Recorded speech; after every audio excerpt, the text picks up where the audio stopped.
Live on Trash Talk, Nick. Start sharing.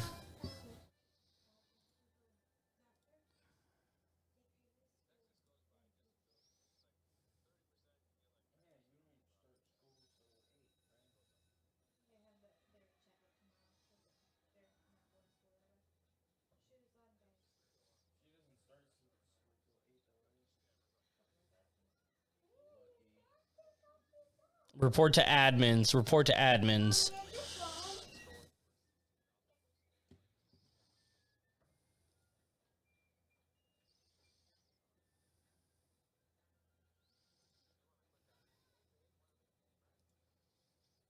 Yeah, right? All right, we're live on all three. You can go live in 10, 9. Do you need more time? Okay. Tell me when.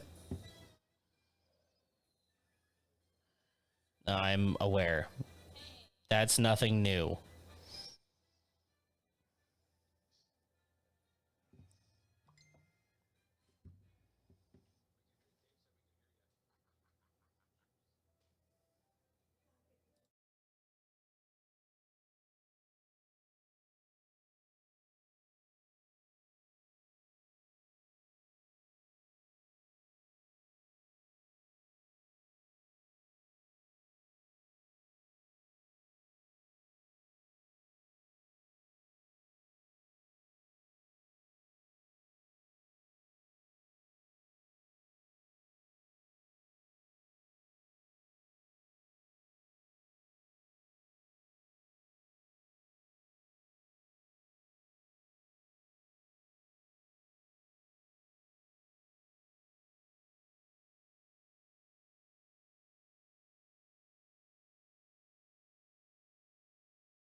What's up, Trash Talkers? What's up, Gruntworks Nation? All right, here we are with the real estate agent from Quantum State Realty, the lovely Megan Trentine.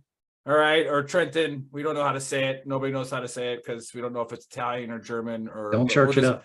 Yeah, we'll just call her Megan. We'll call her Megan Blank. All right, so but no, from Quantum State Realty, she's been on the last 2 months giving all the advice on VA home loans and how to analyze the market and understand what you're supposed to do when you're buying a home.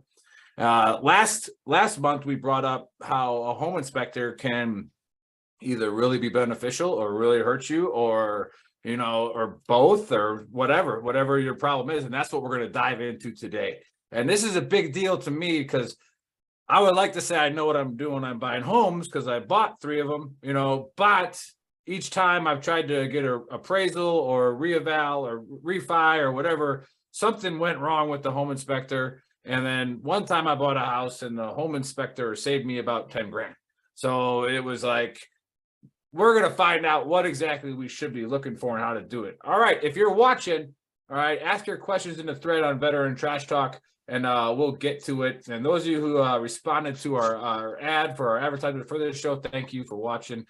And with us is Sean Richards from Tier 1 Pro Inspections. That is a veteran-owned home inspection company out of Central Florida. So if you live in the Central Florida area, this is the go-to guy.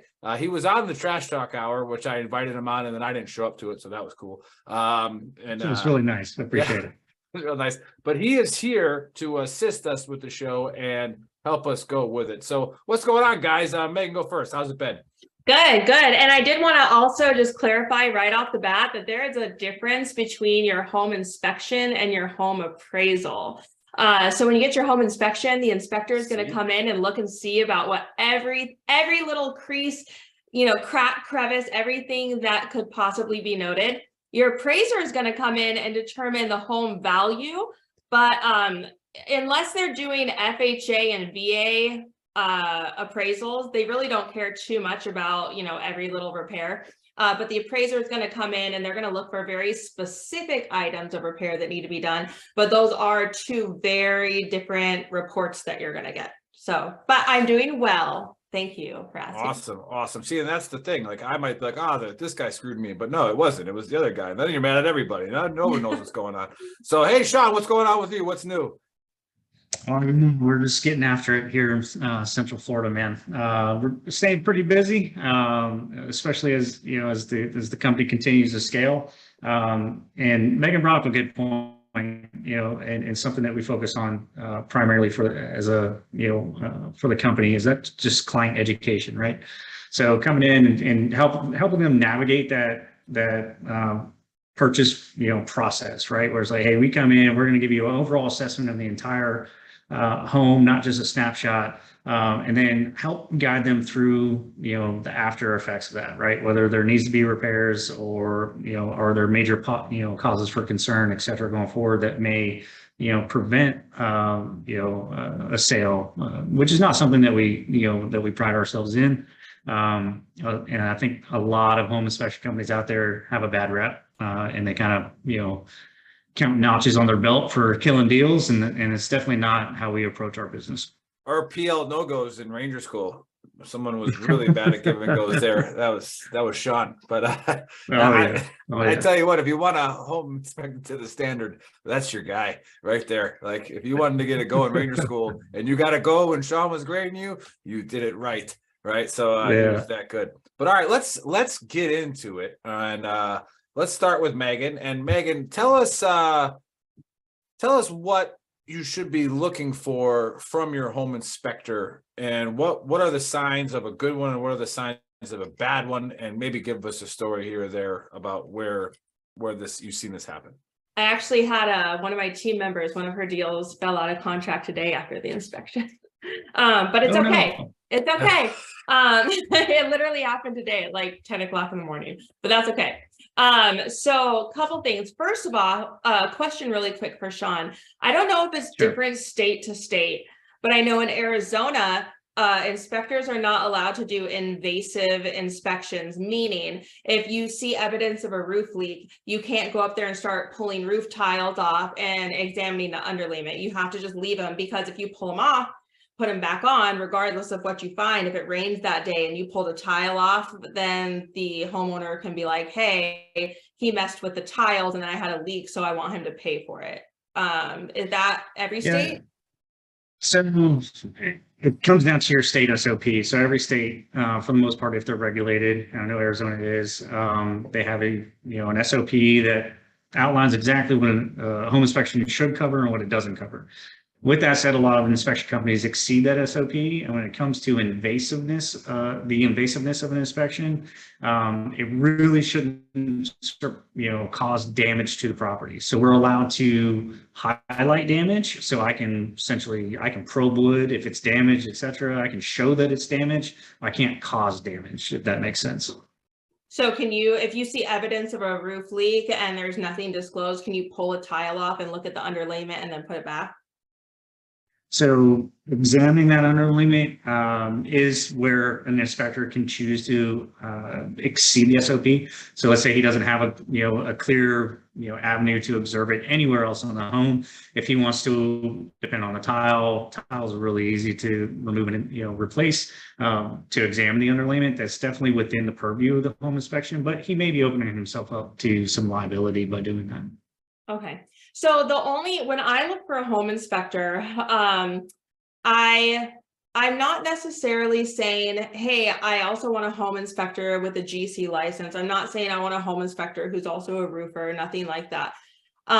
What I look for mainly is for our home inspectors to be in integrity. So for example, if you're a home inspector and you have a GC license, general contracting license, and you start calling out things like, hey, every single outlet in every single room of the house is not grounded. Okay, so what does that mean? Is that like a $500 fix? Is that a $10,000 fix? Like, my people don't know. And what I've noticed is that some home inspectors, whether they're new or whatever, they will speak to things that they do not have experience in. So they'll make a mountain out of a molehill, or they'll make a molehill out of a mountain. And I'm like, you know what? If you don't know, just say that's out of my area of expertise. And then I can bring in an electrician. I can bring in a roofer. I can bring in what I need to bring in. And that's not a problem. But I feel like sometimes home inspectors, they get nervous that their reputation is going to speak to the fact that they don't have all the answers, when in reality, I would rather just them be honest and say, I don't have the answers, call an electrician. So I know what to do. All right, I think, go ahead, Nick. Yeah, that makes sense. For the house I just bought in Texas, my father-in-law is a contractor, a high-end contractor. So as soon as I got the report from the inspector, I sent it right to him. And he goes, not that price for that. That's right. Check into that. That's not right. Like boom, boom, boom. And so like you were saying, there's like that. He's like that. And he said exactly what you just said was, and sometimes inspectors will just, yes, as opposed to like, figuring out how it is. So yeah, Sean, what is your say on that? And then, for instance, what is one of the issues you run into with a realtor where a veteran might be like, maybe this isn't the realtor that I want? So she highlights a great point, and this is actually a common, I would say, common, cause of concern for a lot of realtors, is that when you have an inexperienced inspection company or inspector, they're not going to have the answer, and they're going to do exactly what she's talking about. They're going to try to fill the blank, and 9 times out of 10, they're going to be off base, right? So that's where it comes down to recommending the right inspector, right? And not just being like, hey, this guy's going to be able to, this guy, right? One, he doesn't do a good job. I know he doesn't do a good job, right? I just want this deal to close. So we want to stay away from those inspectors. We want to stay away from the lower price inspectors. The guys that know their stuff are not, I wouldn't say aggressively priced, but they're priced well, right? They are bringing value to the table. And I think a lot of people kind of put themselves the buyers put themselves in a bad position by going with a cheap inspector. A cheap inspector is, being cheap is, okay, but when you're buying a home, you're making this huge investment. Going with a cheap inspector, it's not the time to be cheap, okay? Like, you're going to get the value where you put the money, okay?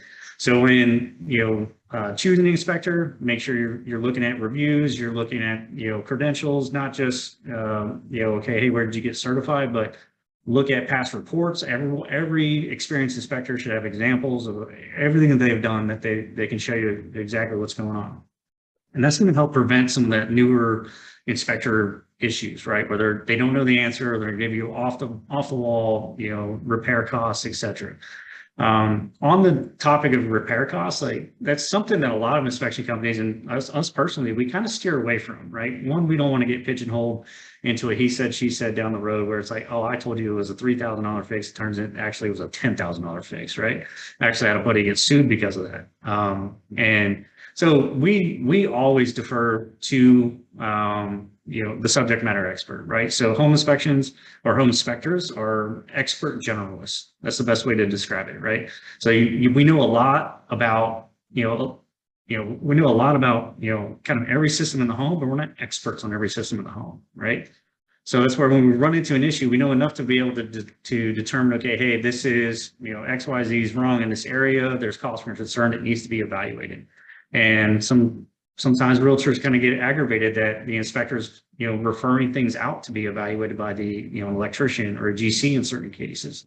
But that's going to ultimately protect the client. It's going to protect the agent in the long run when, 6-10 months down the road, something comes up, in the home. And now that, buyers reaching out to the agent being like, hey, what the fuck, right?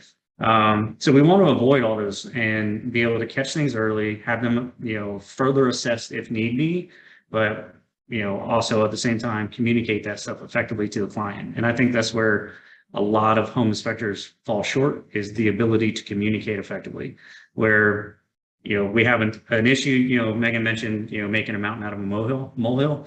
And that happens a lot, unfortunately, right? There's middle of the road stuff that's, kind of in every home inspection report. And is the house going to fall down? It's going to burn down? No, right? It's just, hey, it's a 1970 home. It's not up to, 2022 standards, right? We're just highlighting things that should be updated, et cetera. But then there's times that as a home inspector, you have to be able to like, hey, I need you to focus on this. And in my case, in my experience, is that sometimes you're not only educating the client, but you're also educating the realtor as to why it's a cause for concern. So Right. it really is, it's very nuanced, and that's the best way I can describe it, right? Whereas you can't come in just calling everything out like it's the end of the world, right? It's not a good business model. Two, you're not doing your client any quality service by doing that. On your note with or question about experience with what a bad realtor is, man. Realtors, and Megan, don't take this the wrong way, they're a dime a dozen, they right? can be And, predatory. just They can be super predatory because they get paid if the deal closes. So a lot of them, if they're like, if their bank account is low, they're just trying to push something through. Exactly. And I've been in situations where I'm Well, how communicating to the client. As a veteran, how do I see that? How would I know from the inspector? What should I listen for from a good inspector? So I always do a summary with my clients right at the end of the inspection. That's where, I say we make our money, right? Is that 30-minute walkthrough of the all key findings and highlighting the issues. Right there is where you're going to find whether you have a quality realtor or not. Because if I tell you as an inspector, hey, Bob, this is a serious cause for concern, and here's why, and I'm communicating that effectively, but your realtor is coming right behind me and being like, oh, well, I have a guy that'll fix that for, $10. Well, that's really not an issue. I've seen that a bunch of times. Oh yeah, that's not going to prevent closing. That's something that we can deal with, next year.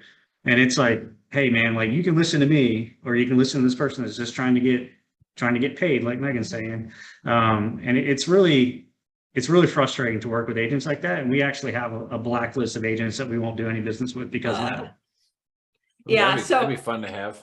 For an example for today, because I literally had a deal fall. Well, it's actually not completely out, but it's falling out as of today. But what happened is they go through this house, and the main items for concern were that every single outlet in the house was not grounded. There's one outlet in the kitchen that needs a GFCI, 2 cracked roof tiles, and there was something else now that the heater wasn't working. The AC was working, but the heater wasn't. So they start to get overwhelmed, right?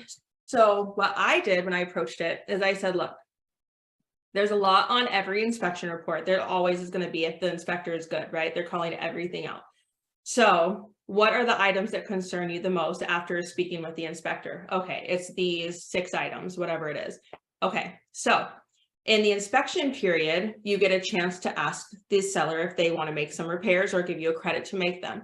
So what I always say is, if you just walk away, if you're just like, hey, no, like, I don't want this house, and you don't even ask for repairs, that's kind of like folding in poker on a hand that you could check on, right? So I just asked them, hey, this is how much. Yeah. So I'm like, this is how much the price is. Here's very comparable houses on the market at the same price. So for example, this one today was like $260,000. I'm like, it's not like you're buying $1 million home. At $260,000, you're not getting like a new build that's brand new, right? So here's the comparables. Now, if we can get the seller to cover everything with a licensed contractor, let's say they fix everything on the whole report, everything's fixed. Do you like it better than what we have on this list? Or are you just nervous that because of the lack of maintenance, as soon as you get in, more things are going to start breaking? Because if that's the case, then yes, let's walk away. But if everything was fixed, according to standard, according to code, everything was fixed, if you're happy with the end result of it being fixed, then might as well ask for it. Now, if they say no, okay, now we can walk away if it's too much. But if you're happy with it after it's fixed, then at least ask for the repairs. But again, let's know what to ask for, right? So we shipped all of those items out to our contractors, electricians, like everything that we had for quotes, and then we'll ask the seller, hey, can you fix these things? Oh, and by the way, here's what it's going to cost based off of all of these invoices that we just got. But that's also why it's very important, if you have a 10-day inspection period, to get your inspection on day 1, 2, or 3, so that you have the time to do that, and you're not just pushing it off because, you know, you're a veteran, you're PCSing from out of state, and even though you're under contract, you can't actually get there until day 8 of the inspection period. No, get the inspector in, have them FaceTime you through it. That way you have time to get more specialists in if needed. No, that's awesome to listen to. And for those of you who just came on and tuned in and don't want to feel like rewinding to the beginning, is we brought on a trusted inspector and a trusted real estate agent. Now, these are people at the top of their game who are going to do you right. Okay, they're gonna do, especially veterans. I mean, they're gonna do everyone right, but you know, they're, as the veteran community that is the majority of our audience, these are people that I trust. Okay, these are people that our community trusts. So if you have any questions, ask them on the thread, go to their pages and ask them. All right, Megan's email is on our website, VeteranTrashTalk.com, and so is Tier 1 Pro Inspections. All right, their link is on our website, so you can go on there and click and ask them any questions that you need to know. Now, I saw something today, Sean, on Facebook that I wanted to comment on, but I couldn't think of anything funny enough to say it without getting too sexual. But there are certain types of pipes, right, that I should be worried about when somebody's checking them out. Yeah, polybutylene. For sure. Polybutylene, run from the polybutylene. Exactly. Yeah, see, polybutylene pipes. what was that all about?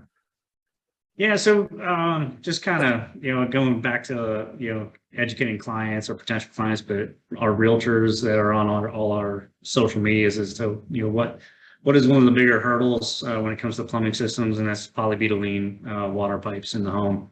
A lot of people don't even know what it looks like. A lot of people can't even tell you what they have inside their home, right? And when you're looking at a home, all right, as a buyer, or even as a listing agent, you need to know what type of pipes are in your home or in your client's home. So a lot of people kind of, you know, get sucked into the flip homes and everything else. We're like, oh, it looks super cute. You know, it's just, you know, Pinterest ready. But it has cast iron or it has polybutylene piping and all these, you know, very, very hard to ensure and very problematic plumbing type systems. So education is really important in those areas.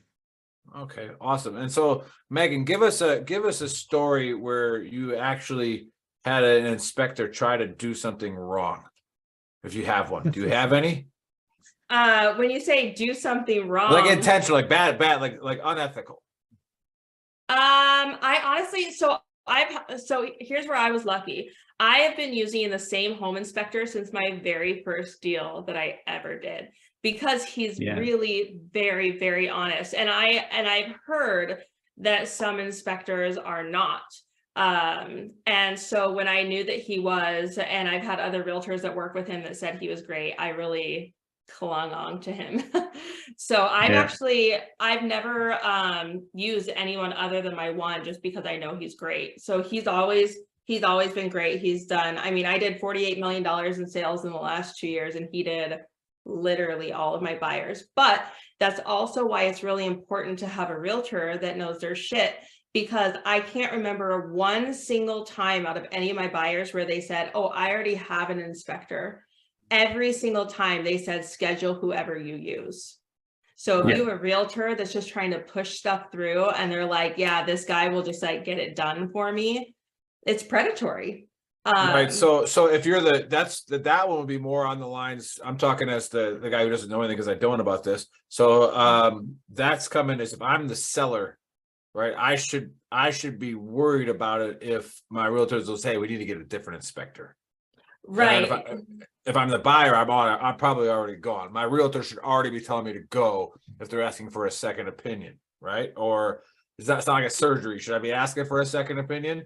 So every single time we get an inspection and they say, hey, there's this electrical issue, all they're going to do as an inspector is say, hey, you know, this outlet's not grounded, this one's not GFCI, this is not this, whatever, this one isn't working, period. So if I want someone to come in and diagnose something, unless that inspector is actually a licensed whatever it is, and they're able and capable of diagnosing, then I'm going to be bringing in somebody else.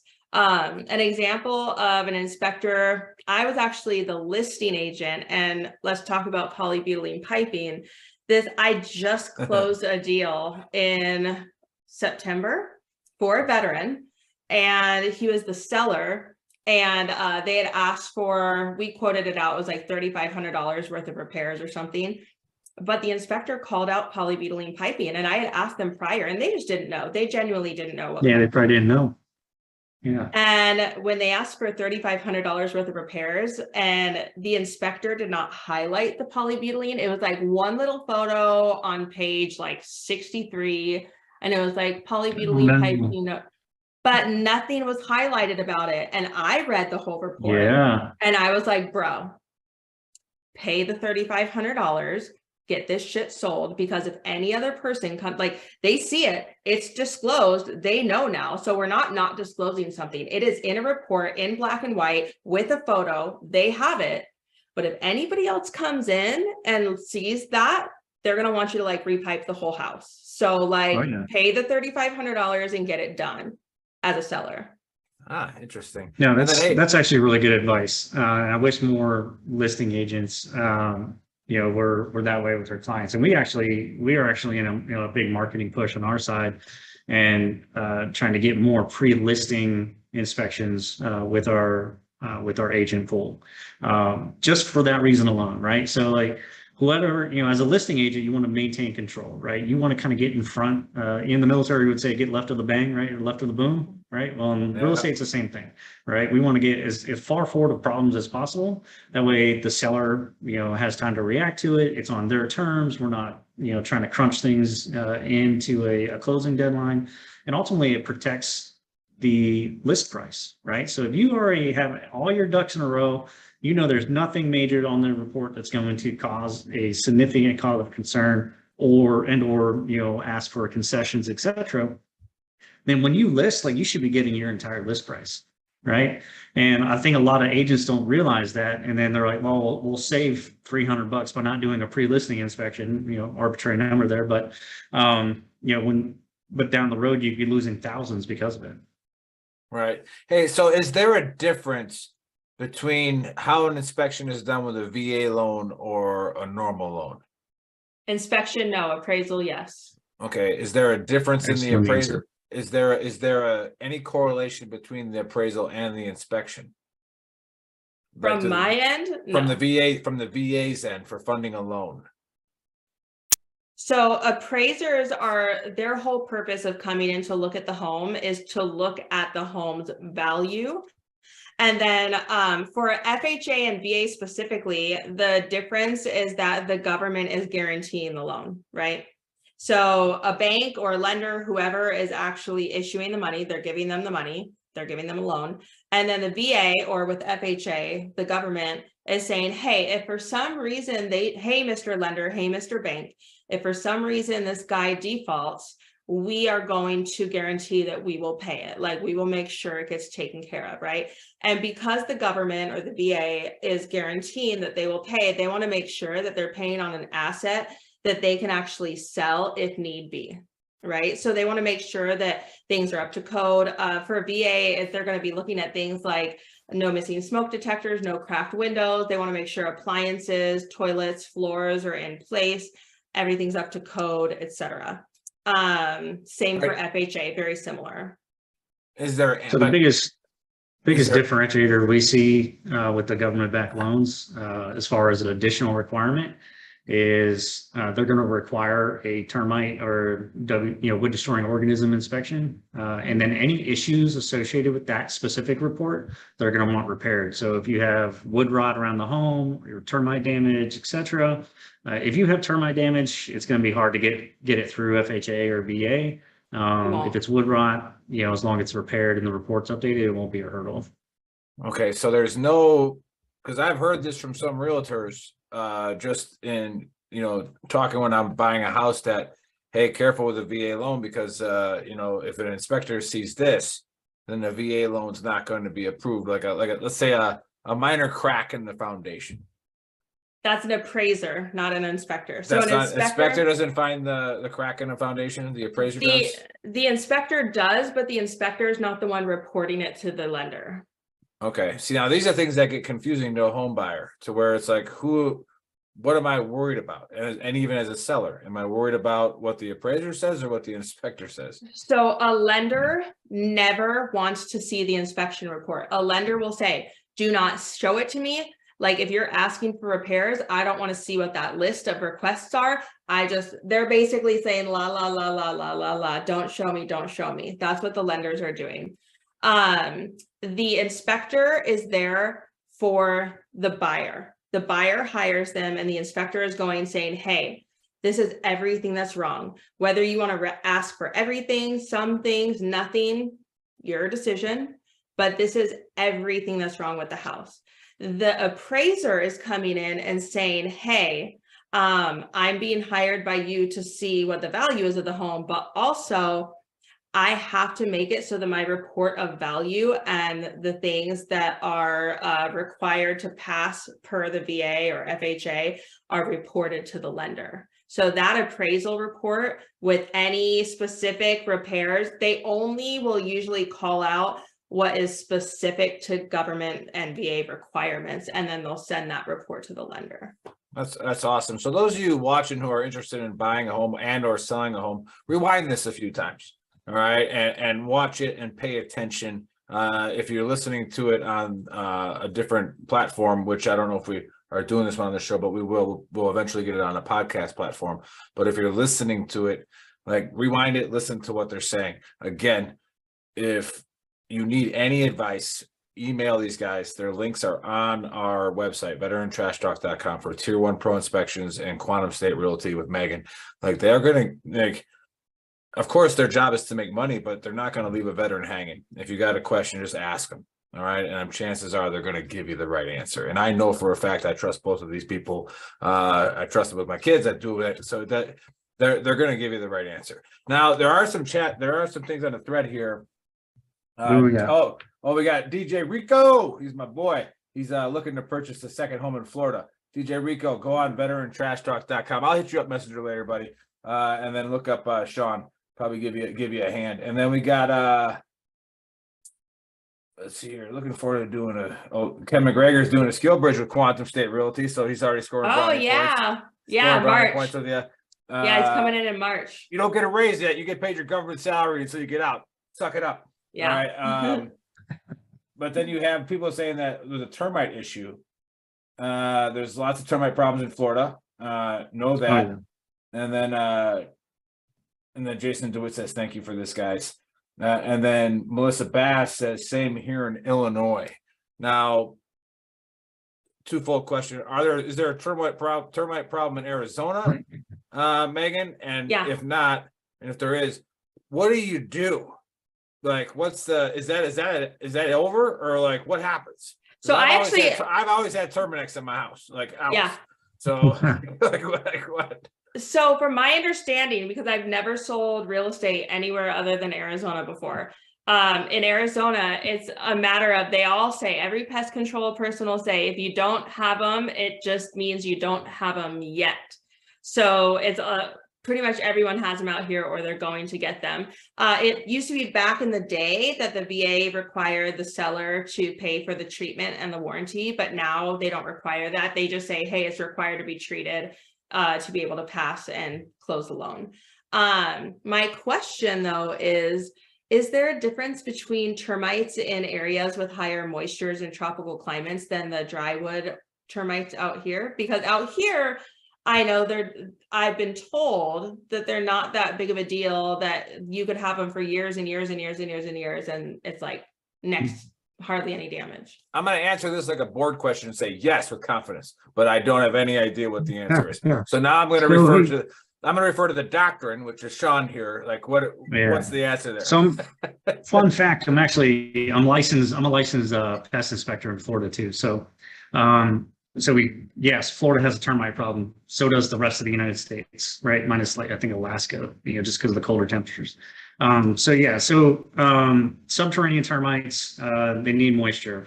So Megan kind of hinted at that. And they're going to be prevalent, throughout the United States, primarily along your coastal regions. When you get into the hot, arid climates, you're going to see more drywood termites. But here in Florida, we have a unique environment that really cultivates both of those. So towards the coast, we have a lot of drywood termite damage, and then into central Florida where we're at, a lot of subterranean and drywood termite damage. So, but ultimately, as Megan said, prevention is key, and it's just a matter of time before you get them. If you're not actively being proactive in your prevention, you're going to have termite damage. And the good news is that termites eat very, very slowly, right?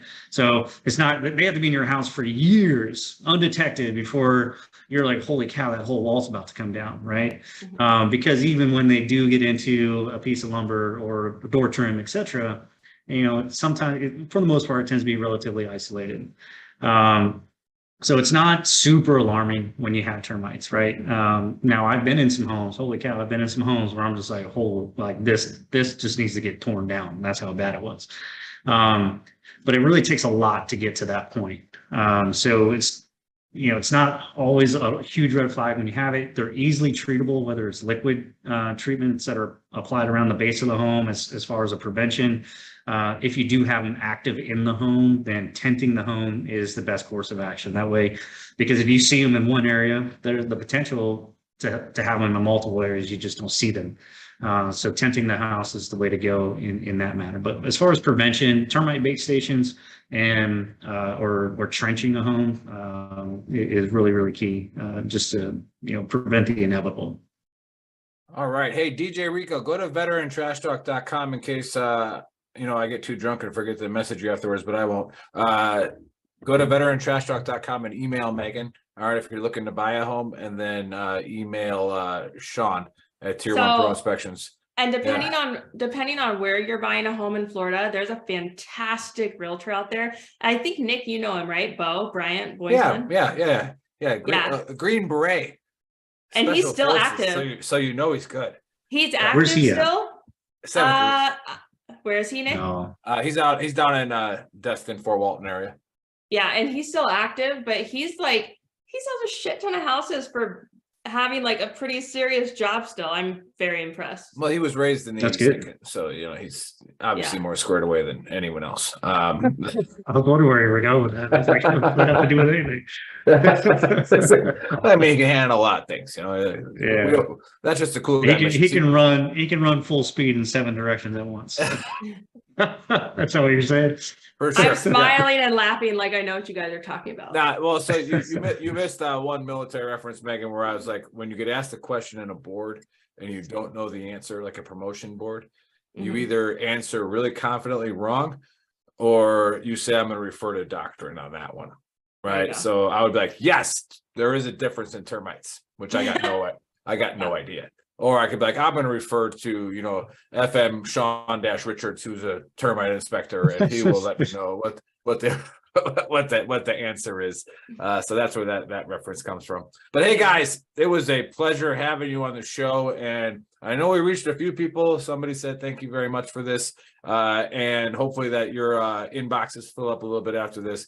Remember, we'll give Sean a word and then Megan the last word. So Sean, tell us where we can find your inspection company and how all that works, and any other parting words you want to say, though. We'll turn it over to Megan. Sure, absolutely. One, thanks for having us on. Always a pleasure. It was actually more enjoyable than I anticipated, so thank you, Megan. You can find us tier1proinspections.com. We service all Central Florida. We're a multi-inspector company, over 260 5-star reviews, so we're crushing it. We definitely have your interests at the front of everything that we're doing. So we'll definitely protect you from any bad realtors that are out there. Yeah. Is it my turn? Yeah. That was his exit. Oh, okay. Real colorful. Yeah. Well, you guys already have all of my info. So my website is livestayplay.com. We actually do not have our home inspector listed on there. So that is something I need to add on there. I know, right? We have all kinds of contractors on there, but not our home inspector. But I will say One thing that if you do work with me, what I offer is not only the home inspection and everything like that, but when you go to the play section of our website, we have all of our contractors listed who we use.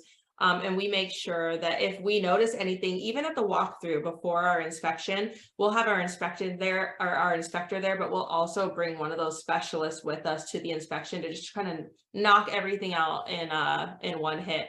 I also, when I list a house, bring those same inspectors and contractors in. And I always say, take care of your big ticket items prior to going on market, because you could have a roof problem that is $1,000 fix. But if it's something that scares a buyer, they're going to ask for a brand new roof, which is a $10,000 fix. So like, get ahead of your shit, get your inspector in there before you list it, take care of the big tickets, and market it properly. Yeah. Well, real quick, Mickey asked a question here, and Mickey's one of our wild cards on the page, so just bear with me on this one. He says, okay, sure. Megan, quick question. If I by some miracle get a VA loan approved, I don't know if that's because he's like got like really horrible credit or whatever, Mickey. How soon and how much can I borrow? He's not a veteran. Well, he is, but I'm sorry that I didn't get back to you sooner. I was like, how soon can I borrow against my house? Depends on how you're borrowing, and you need to talk to your lender. Yeah, so talk to your lender, Mickey. Talk to your lender. Depends on if you're doing a home equity line of credit or if you're refinancing. If you are refinancing, the VA will not let you refinance until you have made at least 6 mortgage payments, 6 monthly payments. And your first mortgage payment, like let's say you close on your loan in any time in November, your first mortgage payment is not due until January 1. And then you have to make 6 before you can refi. But a home equity line of credit is different, and it is all based on what your equity position is. If you have a down payment, if you got the house below market, so you need to talk to your lender. Yeah, so Mickey was an MP. And so he's the kind of guy that, you know, when everybody's about to go home for the weekend, he's got a question, right? So, but no, that's good, Mickey. I'm sure somebody else was asking that or thinking the same thing. So I'm glad you pull people over for doing 2 miles an hour over. Yeah, all my training has come to mission right here. Here we go. All right, so I'm about to make it happen. All right, hey, so thanks for stopping by, guys. On Friday we have our fight pick'em show and our NFL pick'em show, which I guarantee you, if Sean was still doing his pick'em league this year, he finally would have won it because the games have been wild. So just you know, tune in on Friday, get the pick shows, and get your bets in. We did pretty good on UFC. We the Big Earl, my locks, I went 2 for 4, so you broke even. Wasn't a big deal. And other than that, Saturday we got, get this, we got a guy who sells goats coming on. Right, so he's a West Pointer who's found a way to make money selling goats. Man. So this is going for sure. Thought he was coming from the Air Force Academy. Exactly. So we're gonna find a way to make that interesting, and we're gonna do it. But hey guys, it was a pleasure having you on, and I look forward to helping you guys out and seeing how you help veterans out. It's gonna be awesome. But cheers on your businesses and your success. And nothing but the best for you. So we'll see you guys next month.